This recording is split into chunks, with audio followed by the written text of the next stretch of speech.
दोस्तों आजकल bank account freeze बहुत ही नॉर्मल हो गया है। आप देखिए किसी का भी bank account cyber cell freeze कर देता है और उसको ये पता भी नहीं होता कि क्या रीजन है जिसकी वजह से उसका बैंक अकाउंट फ्रीज हुआ है।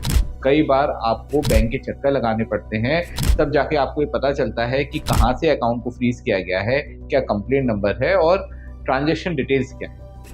आदमी इसी चीज में फंसा रहता है कि कैसे उसको ये पता चले कि डिटेल्स क्या है, उसके बाद जाके वो अपना अकाउंट अनफ्रीज कराए। अब दोस्तों इसमें सबसे बड़ी समस्या तब आती है जब आपके लोकल से आपका अकाउंट फ्रीज ना होकर किसी अदर स्टेट से अकाउंट फ्रीज होता है। तो ऐसे में वहां पे जाना, ऑफिसर से बात करके अपने अकाउंट को क्लियर करवाना, इन सब में बड़ा ही टेंशन होता है। तो दोस्तों आज इस वीडियो में हम ये जानेंगे कि बैंक अकाउंट को अनफ्रीज कराने का सबसे आसान तरीका क्या है, क्या क्या तरीके हैं जिनसे बैंक अकाउंट हम इजीली अनफ्रीज करा सकते हैं। साथ ही अगर आपका बैंक अकाउंट फ्रीज हो गया है, साइबर सेल ने फ्रीज किया है, चाहे आपने P2P ट्रेडिंग किया है, गेमिंग से विड्रॉ किया है या फिर आपने किसी भी तरीके से फंड रिसीव किया है, तो किन मामलों में पुलिस आपको अरेस्ट कर सकती है, इसकी जानकारी होना भी बहुत जरूरी है, जिससे अगर हमारे मन में कोई वहम है, कोई डर है, तो वो निकल जाए। और साथ ही जहां हमें सीरियस होना चाहिए वहां हम कोई भी गलती ना करें। नमस्कार दोस्तों मैं हूं एडवोकेट आयुष गर्ग और आप देख रहे हैं अपना YouTube channel online legal centre.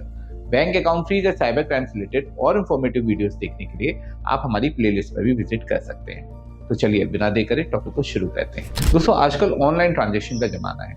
Banking अगर हम करते हैं तो ऑनलाइन ट्रांजेक्शन उसमें अनिवार्य है।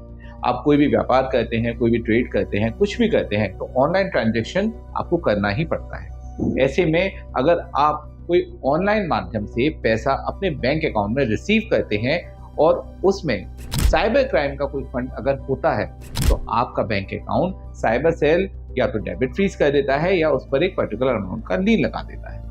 दरअसल दोस्तों जब भी कोई साइबर कंप्लेंट फाइल होती है, किसी के संग कोई साइबर क्राइम होता है और वो 1930 पे या साइबर सेल में विजिट करके साइबर कंप्लेंट फाइल कराता है, तो उसके अकाउंट से जो फंड निकलता है और जिस जिस अकाउंट में वो फंड जाता है, उन सभी अकाउंट को साइबर सेल या तो डेबिट फ्रीज करता है या एक पर्टिकुलर अमाउंट का लीन लगा देता है। दोस्तों यहाँ ध्यान रखिए, अगर आपके अकाउंट में भी इस तरीके का कोई फंड आ गया है तो आपका अकाउंट भी फ्रीज हो सकता है। यहाँ आपने कुछ भी गलत नहीं किया, किसी के संग कोई साइबर क्राइम नहीं किया, लेकिन फिर भी आपका बैंक अकाउंट क्यों फ्रीज हो रहा है? इसके पीछे रीजन है कि साइबर क्रिमिनल्स जब किसी के संग साइबर फ्रॉड करते हैं, वो डिफरेंट अकाउंट्स में वो फंड ट्रांसफर करते हैं। अब साइबर सेल उन सभी ट्रांजेक्शन को ट्रेस करता है और जिस जिस अकाउंट में वो फंड जाता है, उन अकाउंट्स पे वो कार्रवाई करता है या इन्वेस्टिगेशन का उनको पार्ट बना देता है। फर्स्ट, सेकेंड या थर्ड लेयर जहां पे डायरेक्ट फंड जाता है किसी के अकाउंट में, साइबर क्राइम होने के बाद उन अकाउंट्स को या तो डेबिट फ्रीज किया जाता है या उनको अरेस्ट किया जा सकता है। वहीं अगर फोर्थ, फिफ्थ, सिक्स्थ लेयर या इनसे ऊपर के अकाउंट में अगर फंड गया है, तो ऐसे में उस पर डेबिट फीस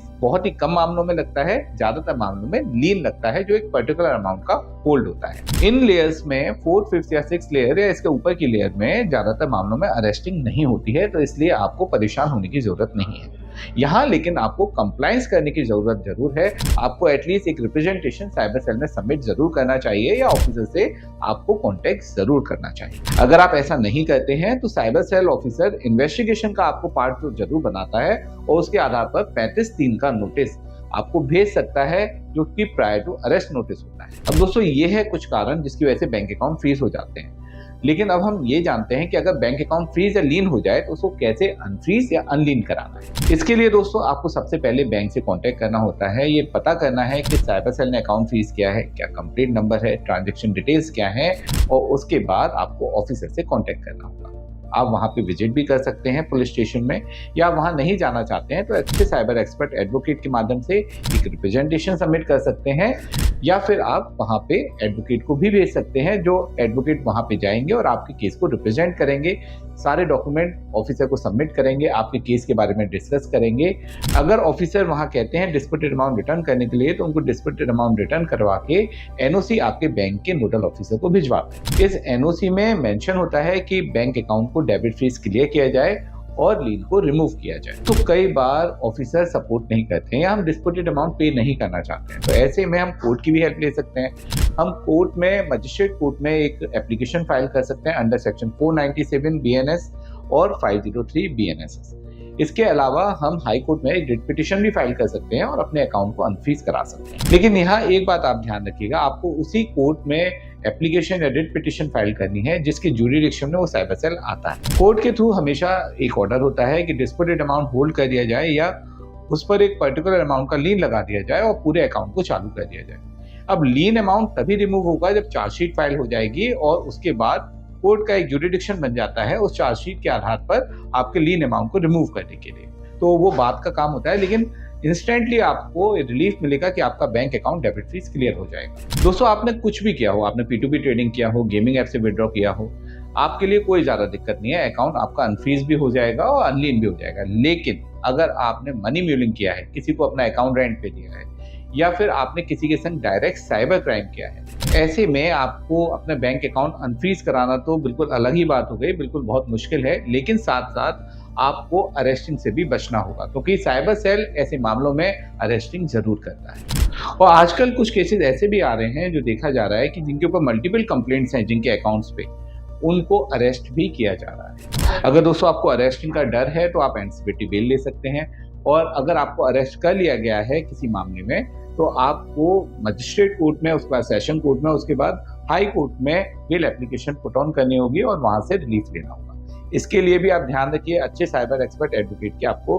हमेशा जरूरत पड़ेगी। तो इसलिए दोस्तों आप हमेशा ध्यान रखिए, अगर आपने P2P ट्रेडिंग किया है कोई बात नहीं, अगर आपने गेमिंग ऐप से विड्रॉ किया है तो भी ज्यादा कोई दिक्कत नहीं है, लेकिन आप ऐसा ना करें तो अच्छा है। लेकिन अगर आप कर रहे हैं तो आप कोई साइबर क्रिमिनल नहीं है।